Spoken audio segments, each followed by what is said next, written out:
Hello. Happy Darshan. This is the message released for the occasion by the Sri Aurobindo Ashram.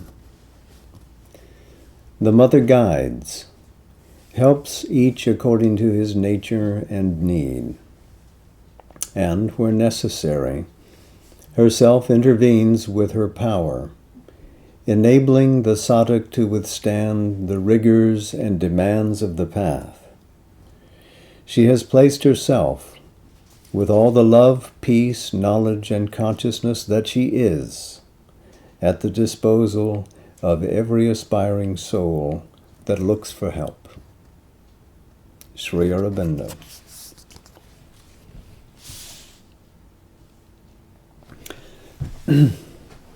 So, we said we would talk about the symbolism of the 24th and what it means to us. The first thing is to say what the 24th marks, which is the return of she whom we call the Mother to the side of Sri Aurobindo on this date in 1920. She was coming back from Japan.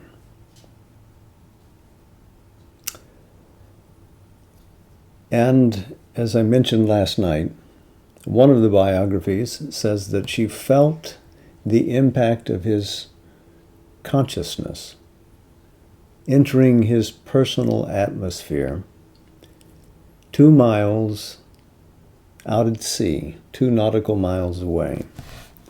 A different biographer quotes her as saying it was 10 nautical miles away. But it means to us that this is a remarkable consciousness that is so sensitive that even at such a distance, a perception like that would arrest her in her normal movements in the cabin of that ship and announce to her the presence of Sri Aurobindo. 2, when she stood next to him in that same building, which they now call the guest house, looking out into the distance, she felt, and he felt,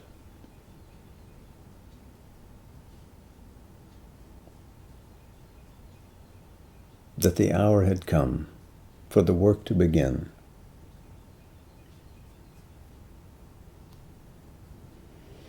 So, what you see in the fusion of that moment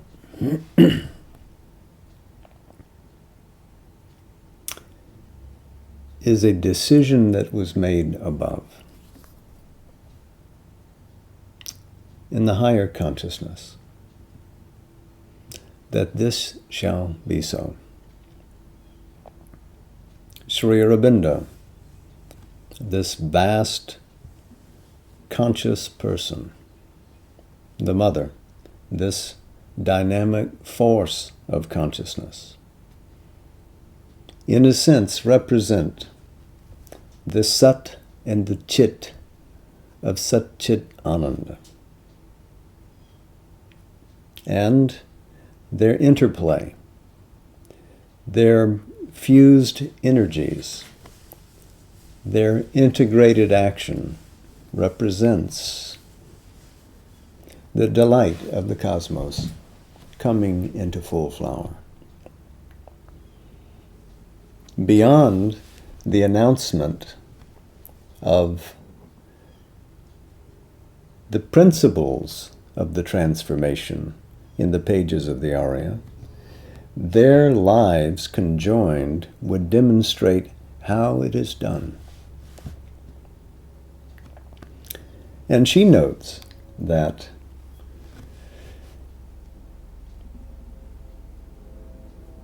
immediately the prospect before them was whether they should do it alone.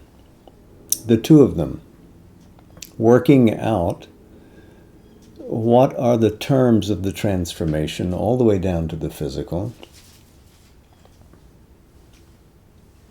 in something of an isolation from broader humanity, or whether they should conjoin their energies with those who felt the same aspiration, who were on fire for the same thing, to change the values of life upon earth,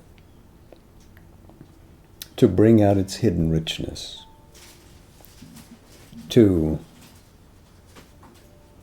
bring all that is possible, all that is potential in terms of the wonders of consciousness into direct manifestation through the human physique. This would stand in a transformed humanity as a bridge through which these greater forces into which we can evolve can descend into earth, that we would become a conscious bridge. And she said that immediately the question did not have to be answered because there were around them those who already responded to that vibration. So in a sense, representing the earth's aspiration were present the kinds of souls that would be necessary to make this real. Because this cannot be done in a single individual. No matter how vast that consciousness, a single individual cannot represent all the possibilities that exist in the universe. So a wider collectivity is necessary for this yoga to truly fulfill itself in its breadth and in its depth. All must arrive at the knowledge of the inmost soul. All must have that. All must widen into that oceanic consciousness of the Atman. But two, we must extend this changed consciousness from an isolated individual into a group who represent the larger humanity and thus represent the earth, the globe, the solar system, the cosmos.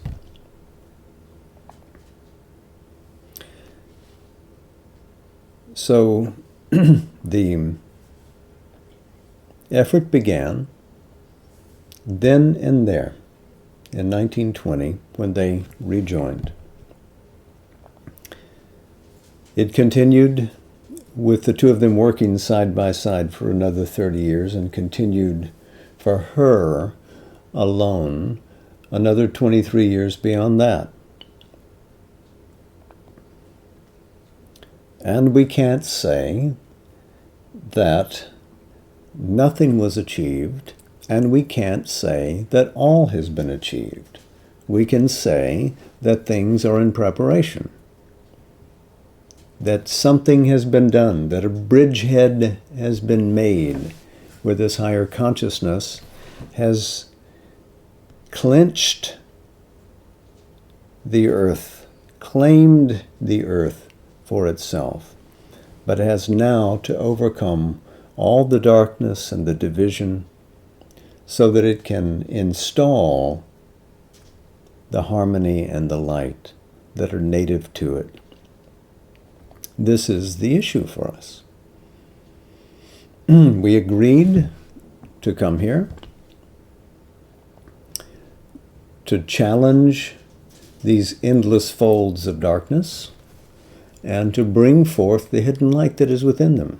We can only achieve that by going back above to where we came from and recapturing our truest selves there and dive back into this seeming abyss with that saving light.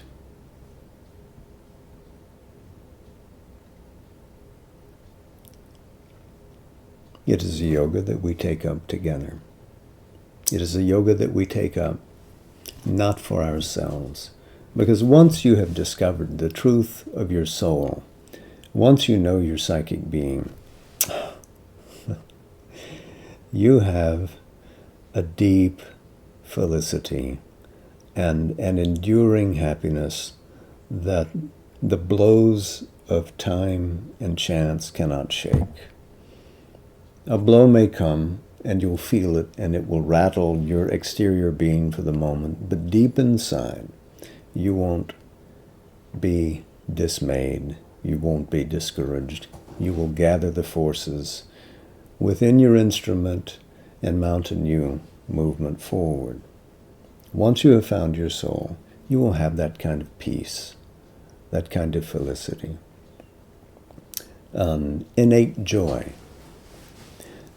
And you have the sense of a vast ananda when you broaden the consciousness beyond, through the universe, and into the transcendence of the Atman.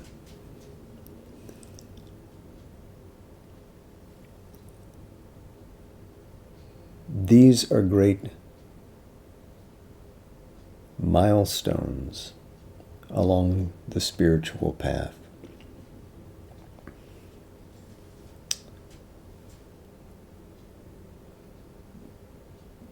Happily, they give you less of the sense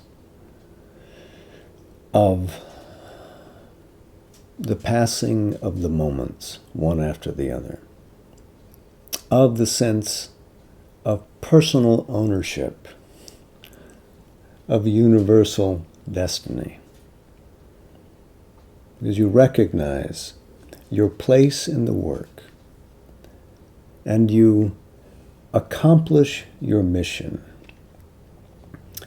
And all the fruit that comes into your hand, you simply offer. Because the innate satisfaction is already there. Your happiness does not depend upon personally consuming these things. If you are asked to consume, you do. But you know that it cycles through you and goes back to that divine host. You know that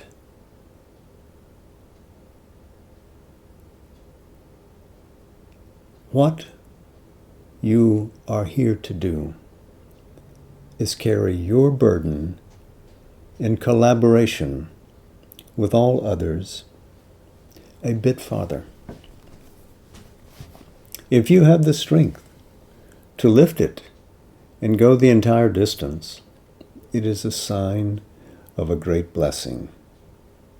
You have come to do this work, and the divine will has authenticated your mission. But we all have a mission of some kind.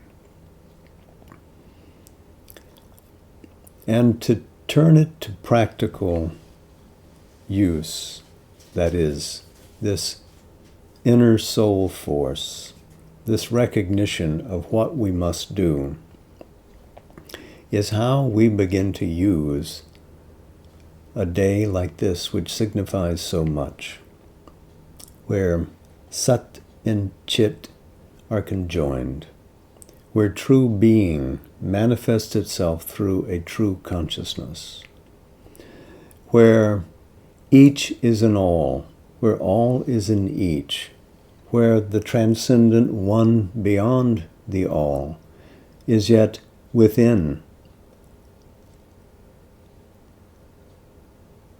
These great truths take a practical focus. So let's use a day like this, always, as an alarm bell. The tinkling of the anklets as the goddess passes, reminding us that travel is afoot and we have to be up and moving and not loll about too much. You're allowed to loll a little from time to time. You can take a pause in the effort. You'll feel when she bids you. You'll hear the flute. You'll hear the tinkling of those anklet bells. And you will yourself want to join that rhythmic swaying dance that carries us forward.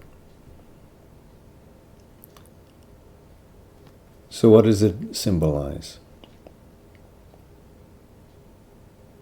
The union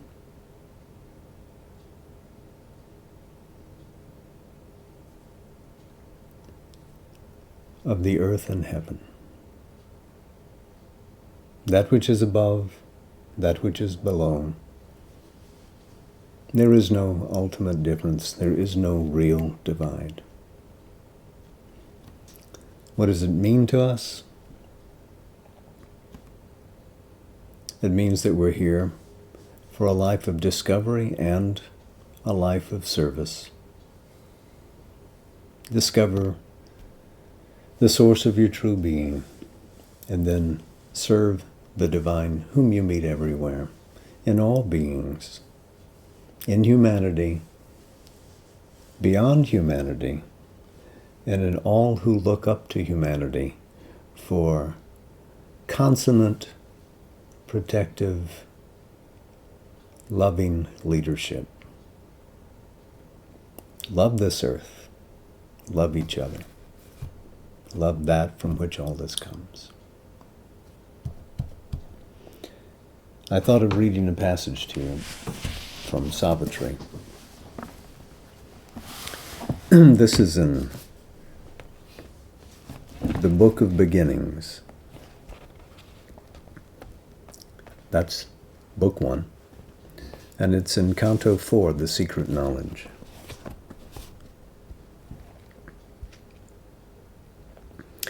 It's a wonderful section of the book, and some of the most beautiful language in Savitri begins a couple of pages early, but I'm not going to ask you to listen to 5 or 6 pages. I am going to read a couple. But meanwhile, all is a shadow cast by a dream, and to the musing and immobile spirit, life and himself don the aspect of a myth, the burden of a long, unmeaning tale. For the key is hid, and by the inconscient kept.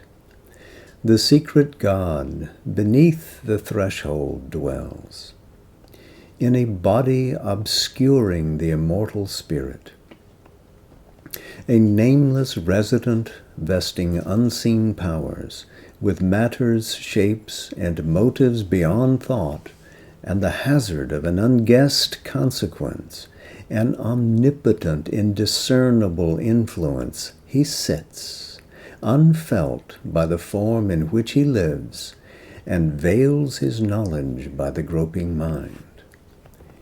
A wanderer in a world his thoughts have made, he turns in a chiaroscuro of error and truth to find a wisdom that on high is his. As one forgetting, he searches for himself. As if he had lost an inner light, he seeks. As a sojourner lingering amid alien scenes, he journeys to a home he knows no more. His own self's truth he seeks, who is the truth. He is the player who became the play. He is the thinker who became the thought. He is the many who was the silent one. In the symbol figures of the cosmic force, and in her living and inanimate signs, and in her complex tracery of events, he explores the ceaseless miracle of himself, till the thousand-fold enigma has been solved in the single light of an all-witnessing soul. This was his compact with his mighty mate. For love of her, and joined to her forever, to follow the course of time's eternity, amid magic dramas of her sudden moods, and the surprises of her masked idea, and the vicissitudes of her vast caprice. Two seem his goals, yet ever are they one, and gaze at each other over bournless time. Spirit and matter are their end and source. A seeker of hidden meanings in life's forms, of the Great Mother's wide uncharted will, and the rude enigma of her terrestrial ways, he is the explorer and the mariner on a secret inner ocean without bourne. He is the adventurer and cosmologist of a magic earth's obscure geography. In her material order's fixed design, where all seems sure and even when changed the same, even though the end is left forever unknown and ever unstable is life's shifting flow, his paths are found for him by silent fate. As stations in the age's weltering flood, firm lands appear that tempt and stay a while. Then new horizons lure the mind's advance. There comes no close to the finite's boundlessness. There is no last certitude in which thought can pause, and no terminus to the soul's experience. A limit, a farness never wholly reached, an unattained perfection calls to him from distant boundaries in the unseen. A long beginning only has been made.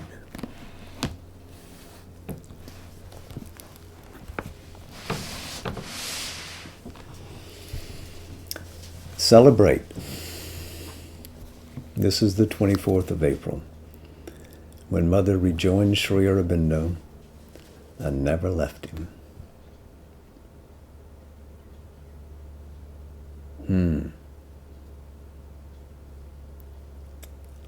Namaste. Jai Ma.